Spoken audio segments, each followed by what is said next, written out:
अध्याय 17। जिस समय तारा ने समाचार सुना, उस समय वो एक 8 वर्षीय लड़के के घावों पर पट्टी करने में अपने पिता की सहायता कर रही थी। लोग तेजी से नगर की ओर चले जा रहे थे। वानर योद्धा जो अपने नगर के निर्माण के लिए धन की खोज में उत्तर दिशा की ओर गए थे, अब वापस लौट चुके थे। वो अपने पिता से क्षमा याचना करके जल्दी से नगर की ओर चल दी।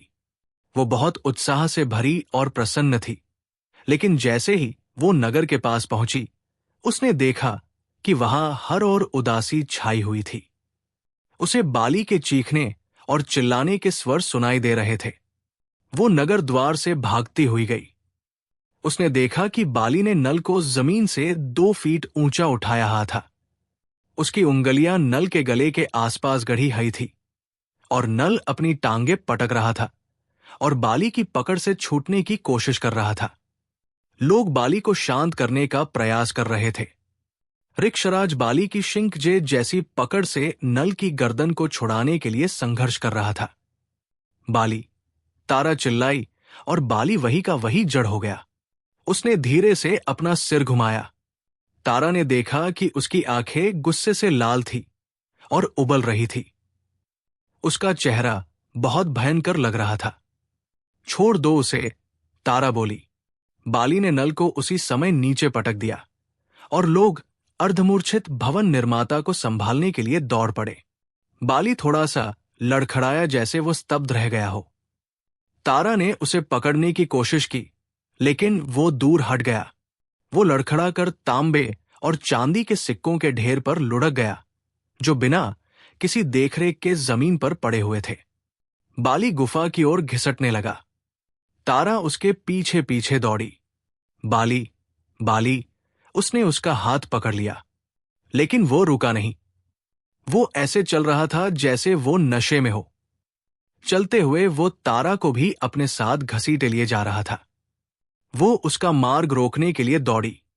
उसने देखा वो कुछ बुदबुदा रहा था, लेकिन ऐसा प्रतीत नहीं हो रहा था कि उसने तारा को देख लिया था। वो उससे कतरा कर चलता रहा। सीढ़ियों पर जाकर वो डगमगा गया।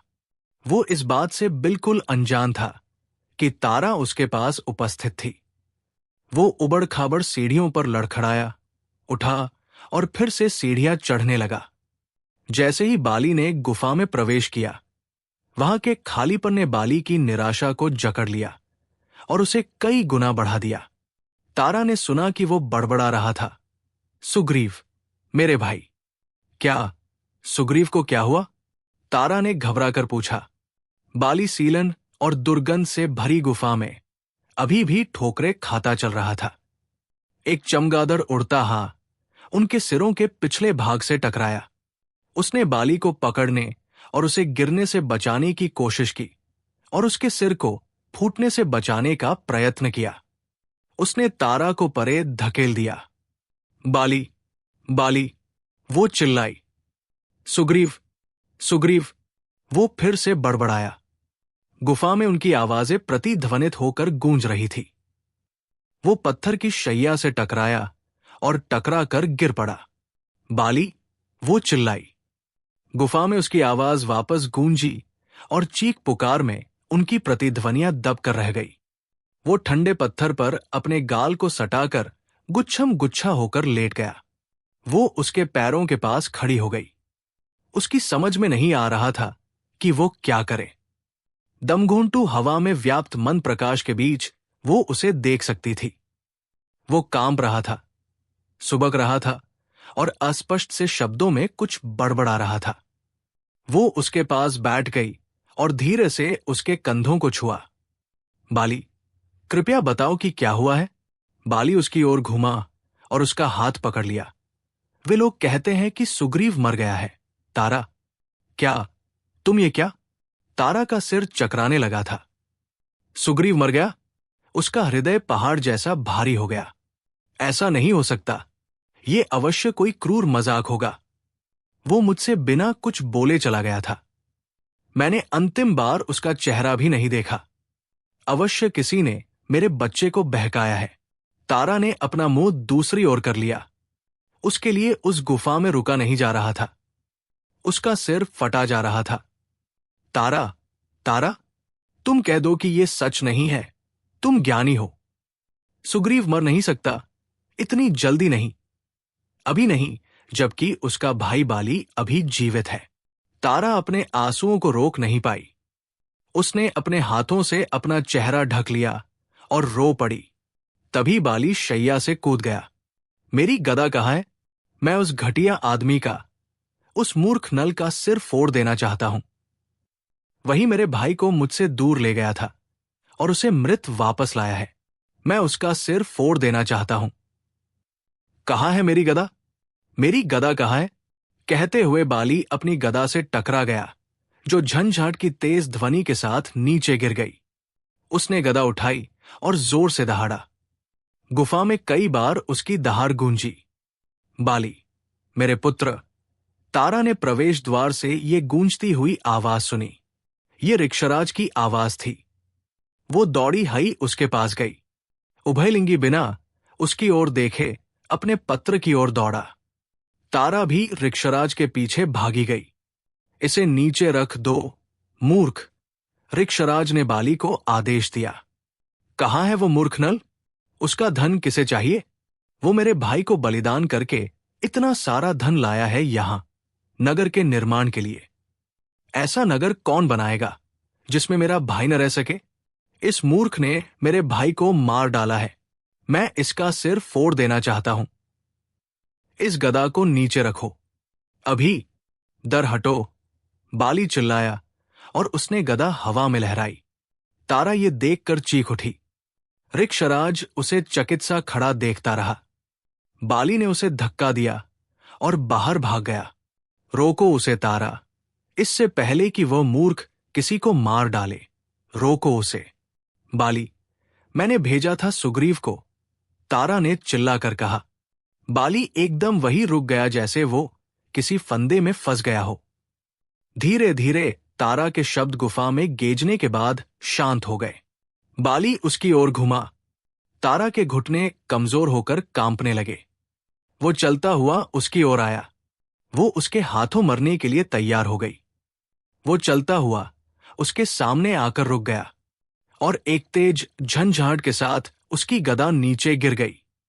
वो अपनी शैया पर जाकर बैठ गया, किसी पत्थर के समान। बाली, उसका स्वर कांप रहा था। ठंडे सन्नाटे ने उसकी रीढ़ में एक सिहरन पैदा कर दी थी। वो निःशब्द उसके पास बैठ गई। उसने सुना कि ऋक्षराज बाहर चला गया था। चुप्पी और भी घनी हो गई थी। वो प्रतीक्षा करती रही कि कब वो अपने दुख से उबर कर आए, लेकिन वो कुछ नहीं बोला। गुफा में अंधेरा और गहरा गया था। चमगादड़ अंधेरे की आहट पाकर वापस लौट आए थे। पानी के टपकने की आवाज कहीं न कहीं खामोशी को एक लय प्रदान कर रही थी। जब तीव्र चुप्पियों का बोझ असहनीय हो गया तो तारा बाली के पैरों में गिर पड़ी। मुझे क्षमा कर दो, वो सुबकते हुए बोली। उसके कांपते हुए हाथों ने तारा को ऊपर उठाया। इसमें तुम्हारा क्या दोष है, तारा?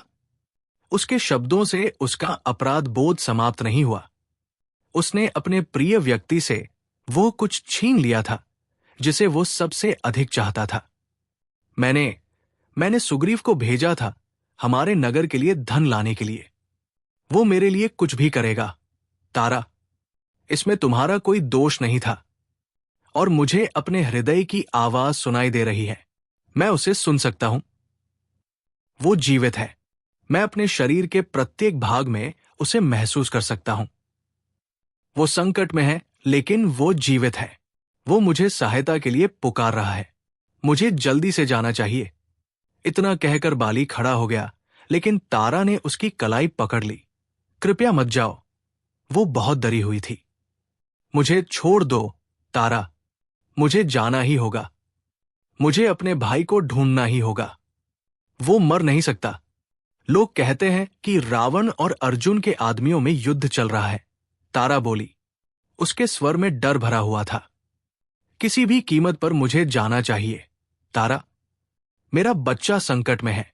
मुझे जाना ही होगा। बाली, कृपा करके, यदि वो पहले ही नहीं।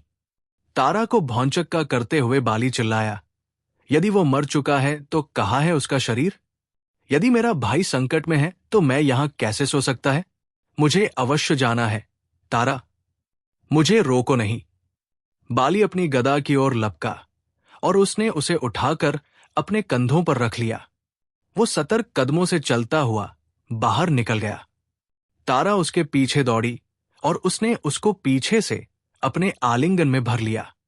बाली रुक गया और उसने उसकी ठोड़ी ऊपर उठाई।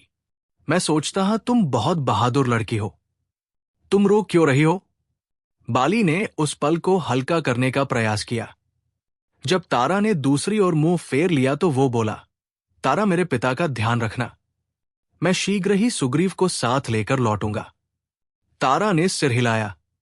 उसने सुना कि उसने गदा नीचे रख दी थी। उसने उसे अपने पास खींच लिया और उसके मस्तक को चूम लिया। यदि मैं वापस आया तो मैं सीधा तुम्हारे घर आऊंगा। मैं वैद्यराज से पूछूंगा कि क्या वह अपनी पुत्री का हाथ एक बंदर के हाथ में देने के लिए तैयार है। इससे पूर्व कि वो उत्तर दे पाती, बाली ने अपने होंठ उसके होंठों पर रख दिए। वो सब कुछ भूल कर खड़ी रही। वो भूल गई कि आंसू उसके गालों पर बह रहे थे। वो कितने समय से इन शब्दों को सुनने के लिए बेचैन थी, लेकिन जब उसने ये शब्द बोले तो उस समय वो आनंद नहीं बल्कि भय महसूस कर रही थी। क्या बाली के लिए वो एक योग्य स्त्री थी? क्या वो उसे प्रसन्न रख सकती थी? उसने इन सारे विचारों को परे धकेल दिया। वो उसका था और इसके अलावा और कुछ भी उसके लिए मायने नहीं रखता था। जब उसने अपनी आंखें खोली तो वो वहां से जा चुका था। वो हल्के मस्तिष्क और भारी मन के साथ सीढ़ियां उतर आई।